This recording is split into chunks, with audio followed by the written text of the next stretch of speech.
नमस्ते दोस्तों, स्वागत है आपका हमारी एक और नई कहानी में जिसका नाम है घिनौनी नज़रें। निशा शाम को अपने पति के लिए जूस बना रही थी।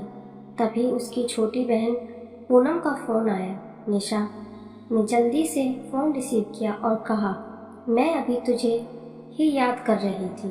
तुझे आम का जूस पसंद है ना, इसीलिए जब भी बनाती हूँ हमेशा तेरी याद आ जाती है।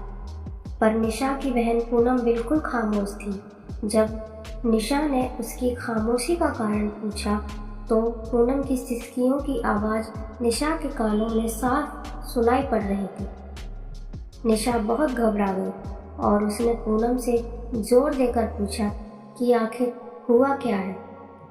तब पूनम ने डरते डरते बताना शुरू किया कि अभी मेरे मोबाइल पर किसी अनजान व्यक्ति का फ़ोन आया और वह मुझे कह रहा था कि वह मुझे जानता है और उसके पास मेरी कुछ फ़ोटोज़ हैं और अगर मैंने उसकी बातें और शर्त ना मानी तो वह उन फ़ोटोज़ को इंटरनेट पर डाल देगा। तब निशा ने पूनम से कहा, पूनम, ऐसे ही कोई गलत नंबर होगा, कोई सिरफिरा ऐसे ही तेरे मज़े ले रहा होगा। तू डर मत, कुछ नहीं होगा ऐसा वैसा। तब पूनम ने घबराते हुए कहा, दीदी, मुझे उस इंसान से डर नहीं लग रहा है, पर मुझे उसकी बातों से डर लग रहा है। यह कहकर पूनम रोने लगी। तभी निशा ने कहा, तो बताना, उस इंसान ने क्या कहा तुझे? तब पूनम बोली, उसने मुझे कहा है कि अगर वह मेरी फ़ोटो इंटरनेट पर नहीं डाले तो मुझे उसकी सारी मांगें पूरी करनी होंगी। उसने कहा कि आज रात वह मेरे घर आएगा। और इतना कहते ही पूनम ज़ोर ज़ोर से रोने लगी और रोते रोते बोली, दीदी, मुझे उसकी बातें सुनकर घिन आ रही है। ऐसा लग रहा है जैसे उसने मेरे साथ कुछ गलत किया है। अगर अभी वह मेरे सामने आ जाए तो मैं उसे इसी वक्त जान से मार दूँगी। इतना कहकर पूनम चीखने लगी।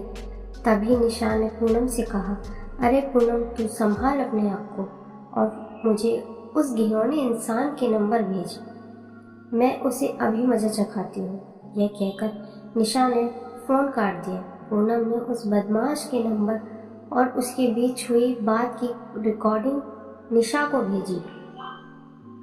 जब निशा ने वह रिकॉर्डिंग अपने पति को सुनाई तो दोनों के होश उड़ गए।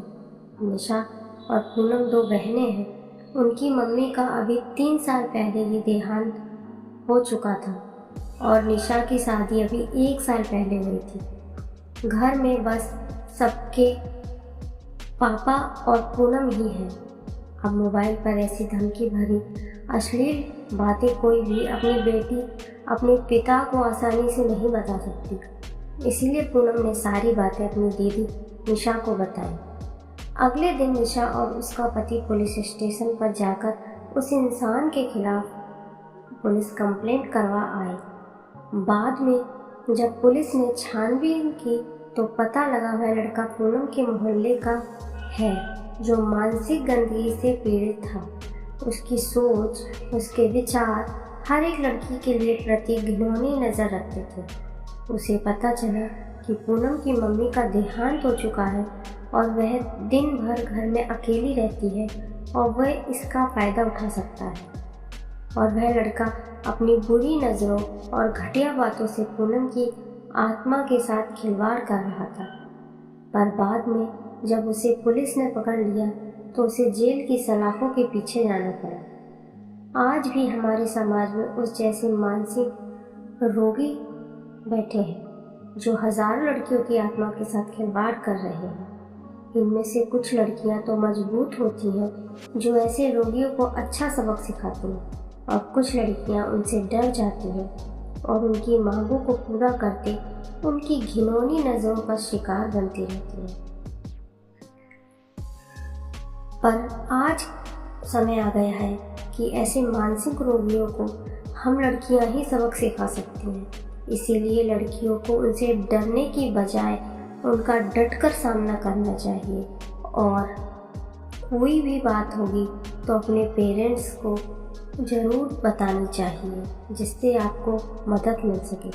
अगर आपको हमारी ये हिंदी कहानी पसंद आई तो कमेंट सेक्शन में ज़रूर बताएं और वीडियो को एक लाइक ज़रूर करें। धन्यवाद।